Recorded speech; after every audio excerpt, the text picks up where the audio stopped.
Hello everybody and welcome back to our Let's Talk About Redstone world, where we're going to continue where we left off with Redstone Activators. And before we get into it, I just want to say thank you all so much for the incredibly positive response we got on the last video.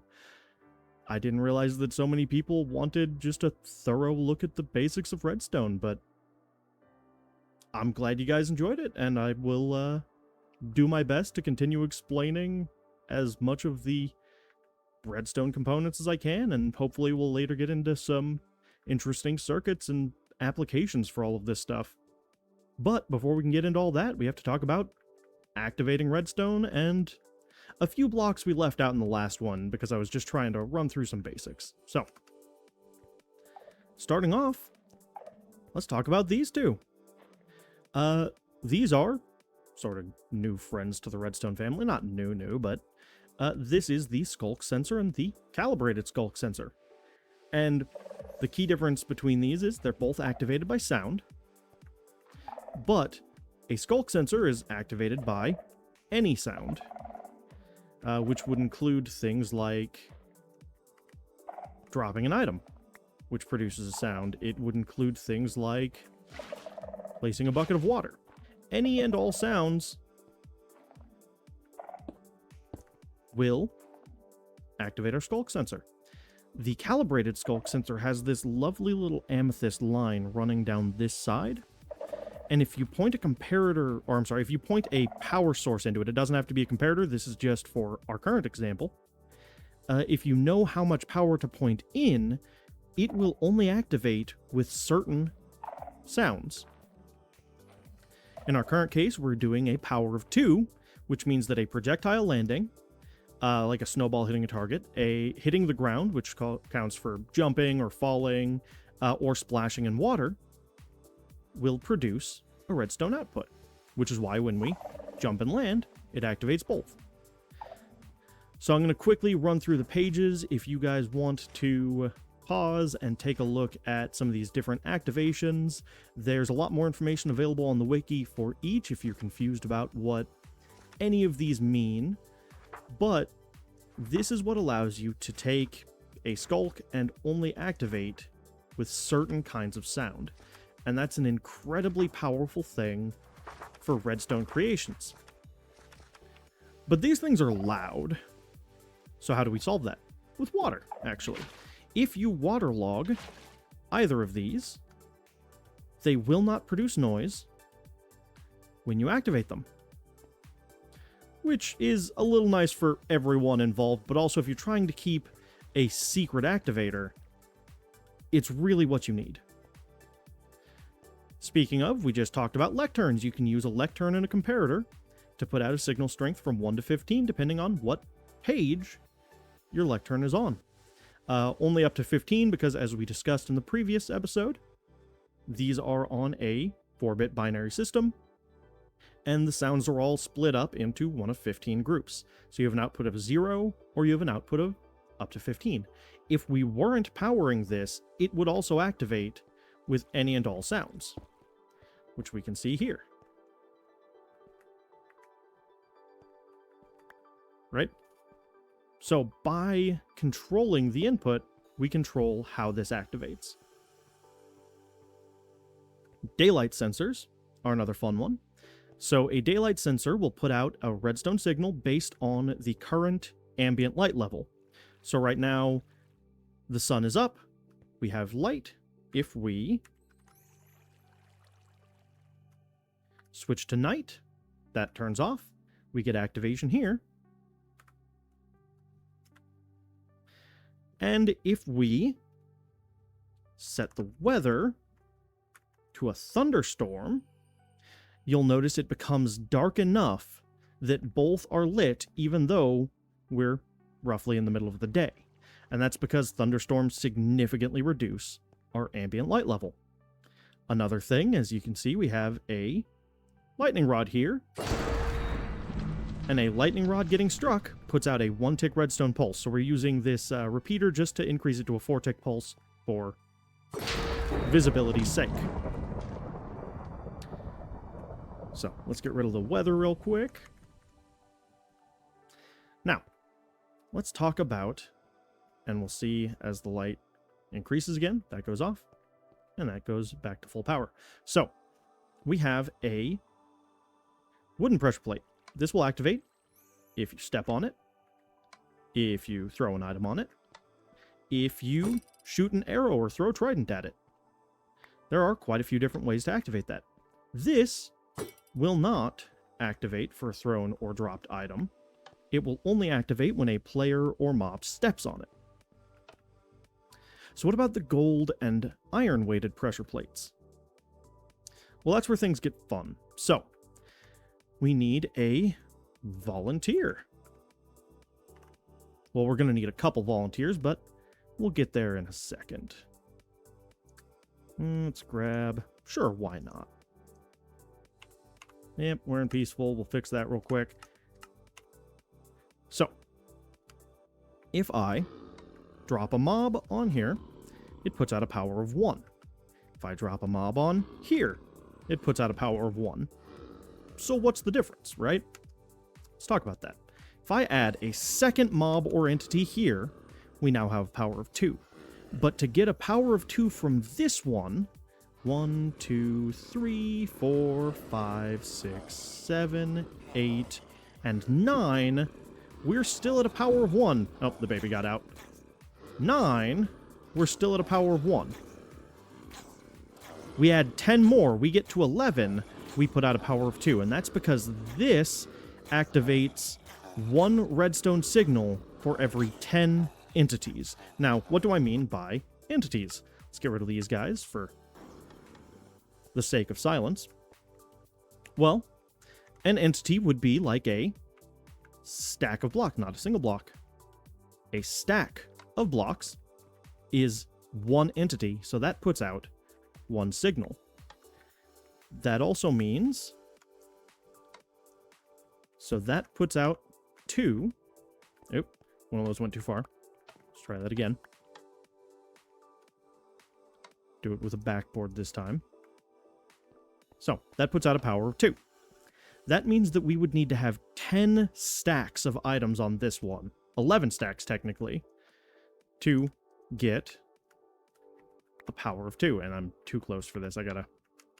Up the tube we go. This is why we have a drop tube. 1, 2, 3, 4, 5, 6, 7, 8, 9, 10, and 11. And assuming those all landed, which they did, we now have a power of 2. So, a full stack of items. Now, if that's something like a bucket of water, 1 bucket of water is a stack. A record disc, 1 record disc is a stack. So that activates that. Whereas we would need to have 10 buckets of water, or 10 combination buckets of water, record discs, axes, non-stackable items. So, that's how these work, and they're really good for calculating a certain, quantity of items in a system, or for counting a number of mobs before sending them into some kind of sorter. But you're not going to use them every day. You're really going to use them for specific niche circumstances where you really need to get an accurate count of something. Speaking of accurate counts of things, though, we have 2 kinds of buttons. Now, a stone button will only activate when you press it. A wooden button will activate when you press it, or when you hit it with an arrow or a trident. But when hit with an arrow or trident, it will remain on until the arrow or trident disappears. A stone button gives a power output for 10 ticks or 1 second. Every individual second is broken down into tenths, and every tenth of a second is 1 tick. Whereas a wooden button, and this counts for all wooden buttons, and this counts for all stone buttons, including blackstone, but any wooden button gives a power output for 15 ticks or 1.5 seconds. So a noticeably longer time. A lever, as we discussed in the last one, is always on or off. It's just a binary on-off 1-0 state. So those are kind of your standard activators. Then we've got our trapped chest, which will put out a redstone signal, as you can see over here, as long as it's open, and then for a very brief period after it closes. A comparator, as we discussed, will detect any kind of block update and give an output, and we'll talk about some silly cases for those later. And your target block will give a different output based on how close to bullseye you hit, which can be really good if you want a circuit to only activate some of the time. For example, if you wanted to build an archery range, you could have a system with a red coder in place where you say, if you put out, a signal of 3, you get 1 point. If you put a signal of 7, you get 2 points. If you put out a signal of 10, you get 3 points, right? Increase points closer to bullseye. And then create a little bit of a counter that adds your scores.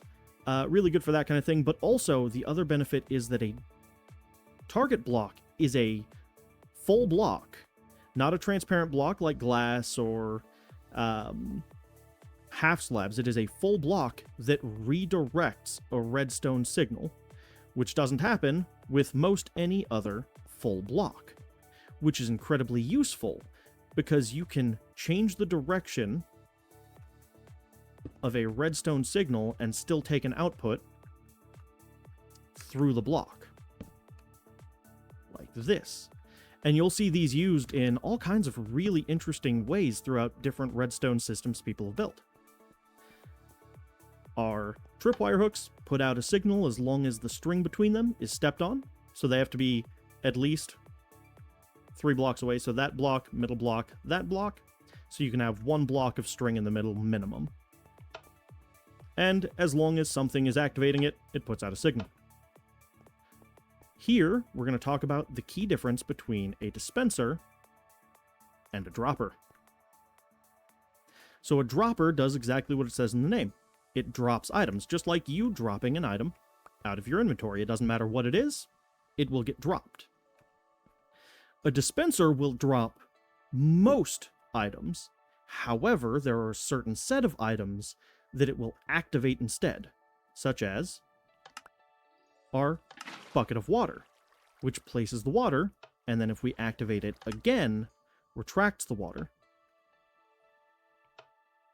And this applies to things like mob eggs, TNT, it will light and drop.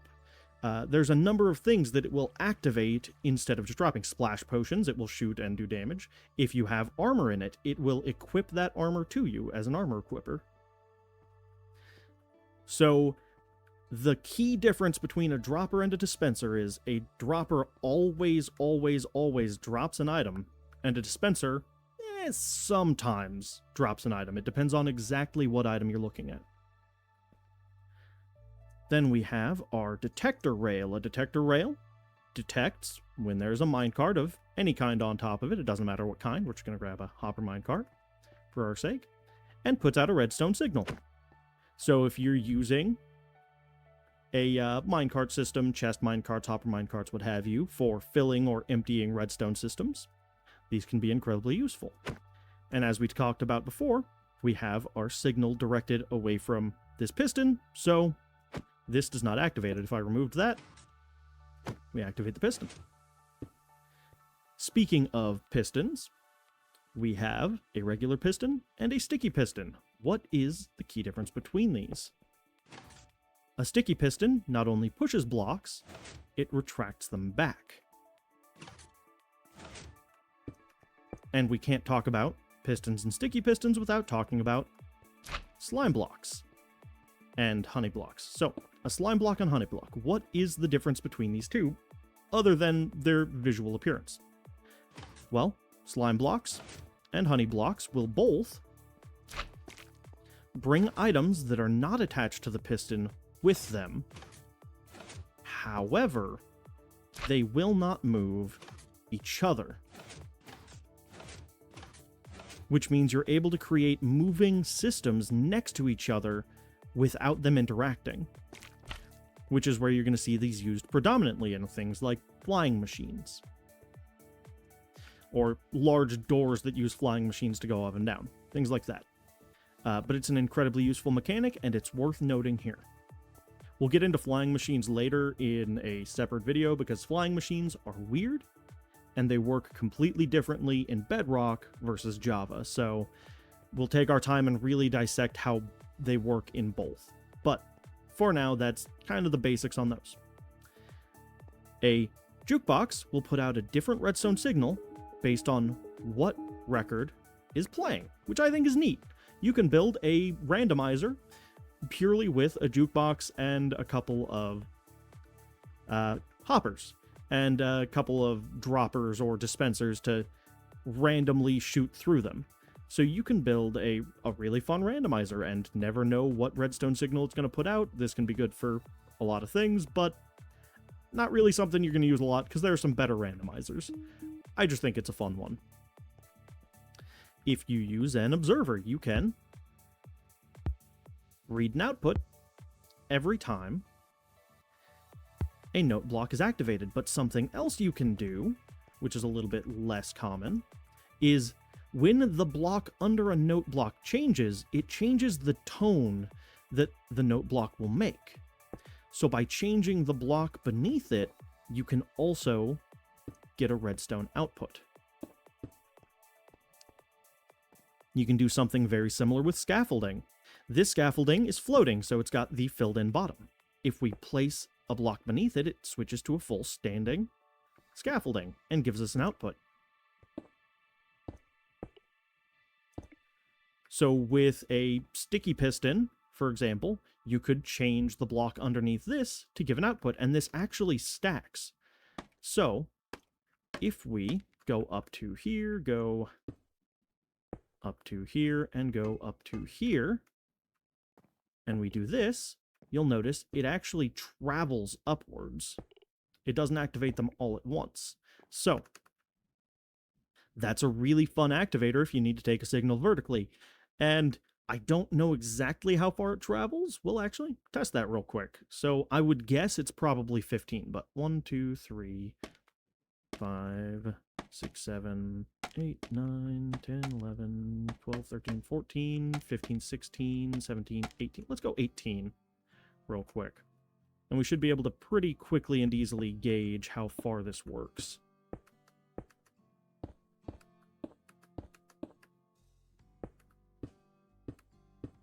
It's one of those things I just didn't think to test before I started talking. So now we're going to test it together. Okay. And then if I do that... Oh, it went straight to the top. There may actually not be a vertical distance on that. So anyways, if you need to carry a signal vertically, that's one of many ways you can do it. And it's actually surprisingly quick and efficient. Here's some simple ones. A cauldron will put out a different level of redstone signal based on how full it is with water. So if we grab a bottle real quick and we empty this, that turns off. A composter will give a different level of output based on how many items are in it, and you can see the tail of it end up going up over there once it's full. If we empty it, it turns off again. A jar, or not jar, a decorative pot will give a different output based on how many items are inside of it. So that just went up to 3, and it can hold, I believe, up to a stack. The chiseled bookshelf is an interesting one. It will give a different redstone output depending on which position was last activated. So there's 1. Even taking books out counts as activating it. So it doesn't matter what order you do this in. Whatever you activate last, whether it's adding or removing a book, determines the signal output. And then we get to what some people lovingly refer to as leaf stone. So we have a set of leaves here that are all interconnected, and if we put a log underneath here, we get a redstone output from this observer, because there's a block state change when leaves are attached to versus separated from a log, which is interesting. And then here we get to talk about one we brought up but didn't show off in the last one, which is that we get a different signal output through a comparator with an item frame. So now we're at 2, 3, 4, 5, 6, 7, and 8 at maximum. And then if we turn this back to 1, we go back to 1. So you can build a system where you only respond to specific combinations of inputs, which I think is really interesting. But with that, we've pretty much covered a lot of the most common activators and some quirky ones between our leaf stone and traveling signals using scaffolding. The word evaded me for a minute. So these are a lot of the more common ways that you can activate a system, as well as a little bit of information on some blocks we kind of skipped last time. So I hope that you find this helpful, and yeah, I'll look forward to getting into some more complex redstone systems in the future so we can start putting some of these principles to use. But for now, that's about all the time I've got, so thanks so much for coming along on the adventure, and I will see you in the next one. Bye-bye!